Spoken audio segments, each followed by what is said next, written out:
We're going to have another call. Wake up, Mr. Okenvold. I had understood. I had understood. The member hasn't called yet. Would he like to call? Mr. Speaker. I call the Honourable Member Chris Okenvold. Thank you, Mr. Speaker. My hesitation was because I understood, I'm sorry, that there was to be a further Green Speaker. But in that absence, I'm more than happy to fill that gap. Mr. Speaker, I recall attending a presentation by a Governor of the Reserve Bank in Greymouth. I think it was about 2003, and the Governor spoke of economic challenges.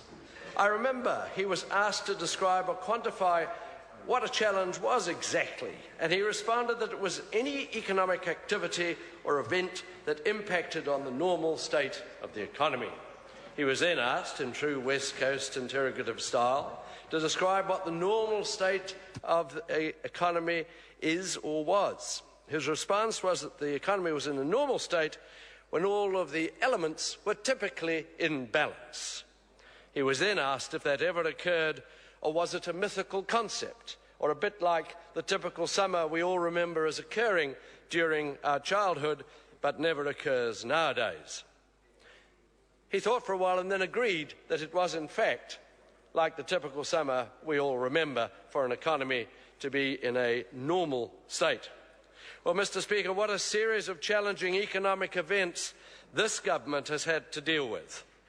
New Zealand businesses, families and individuals have all faced the effects, the buffeting effects of the global financial crisis, the devastating Christchurch earthquake and continuing global uncertainty. Each of those things on their own would have had an enormous impact on the economy. Any of these things individually could have had a calamitous result when one considers the fragile and failing state of the economy this government was handed to manage as Labor left the Treasury benches.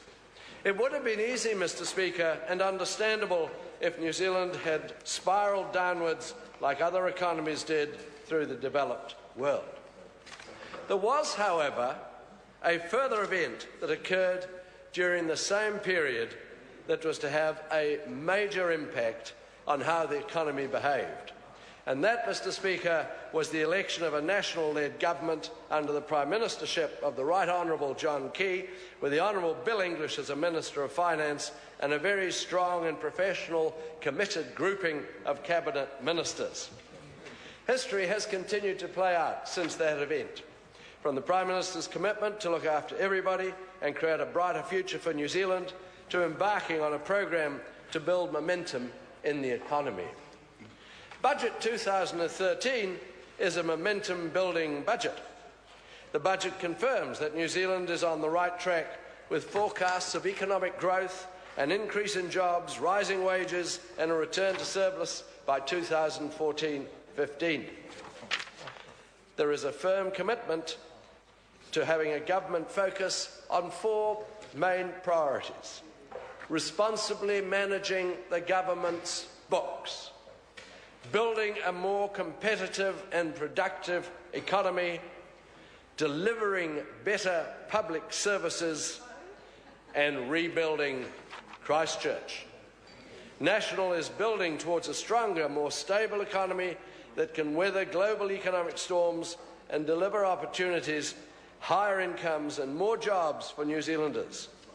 Budget 2013 continues our work to build a brighter future for Kiwi families. Mr. Speaker, I think everyone realises, because the wonderful thing about Parliament is that we all come from different parts of the country, and the challenges have spread through the country at a different rate, different periods of effect, and at different times have affected different regions. In the West Coast and Tasman, the area that I live in, the ripples of the Christchurch earthquake were not restricted to that fair city. Indeed, I think it would be fair to say that they were felt throughout the South Island and indeed into the North Island as well. But our second largest city in the country is in fact a tertiary centre for the whole of the South Island, and its recovery is crucial to all families that live and earn a living in the South, and we are very, very cognizant of that. The work that has been done, and I had the privilege of chairing the committee which set up SERA, or reported to the government on the establishment of SERA, and from then on, the energy that has poured into Christchurch has been fantastic, and we very much are in step with the people who are living out their family lives in that city as it changes and continues to change. The coast economy held up very well with very high household incomes prior to the economic storm gripping the mining industry and then the dairying sector suffering its first drought on record. The closure of a major employer in Westport, while not unexpected eventually and put off for a further 2 years, has come at a cruel time for the families concerned. The trick, however, while one is weathering the difficult times, is to recognise that the right hands are on the tiller in government and things are improving and will continue to.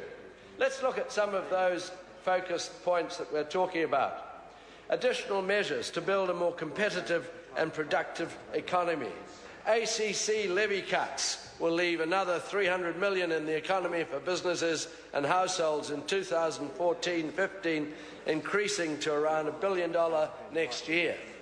In West Coast Tasman, while we do have an extremely large employer in the form of tallies, in the form of the major coal miners, most of our businesses are small, most are family businesses. ACC cuts will be something that really make a difference. We have allocated $1.5 billion of proceeds from the successful Mighty River Power Share offer in Christchurch hospitals, irrigation infrastructure, upgrading schools, and the Kiwi Rail turnaround plan.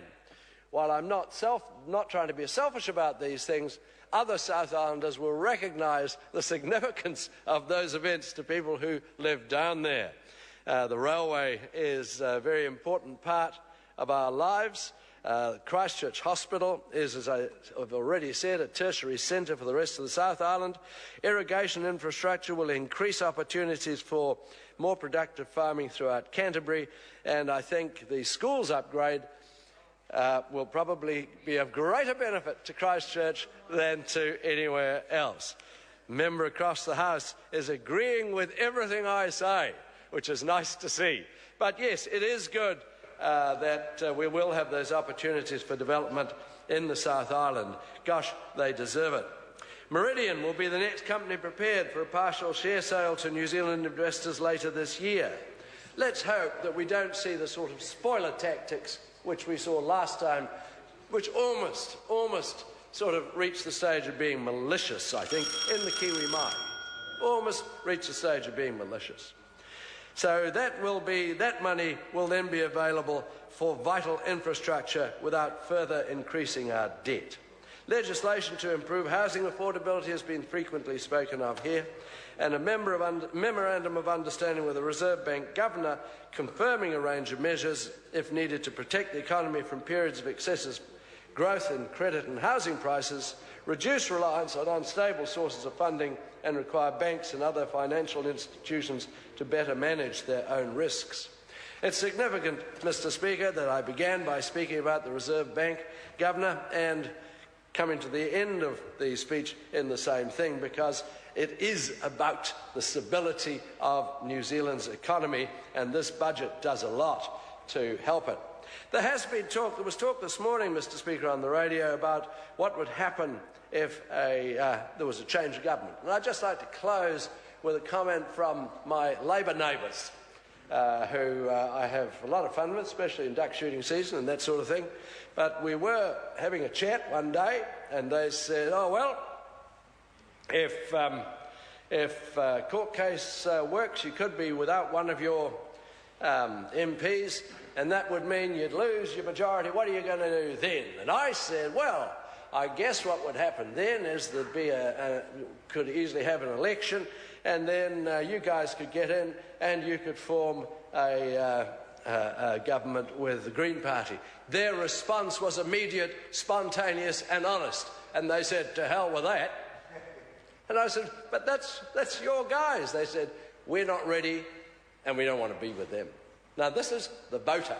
I think, Mr. Speaker, I could only conclude by putting it the way they put it to me. We need a strong government. We need a firm government.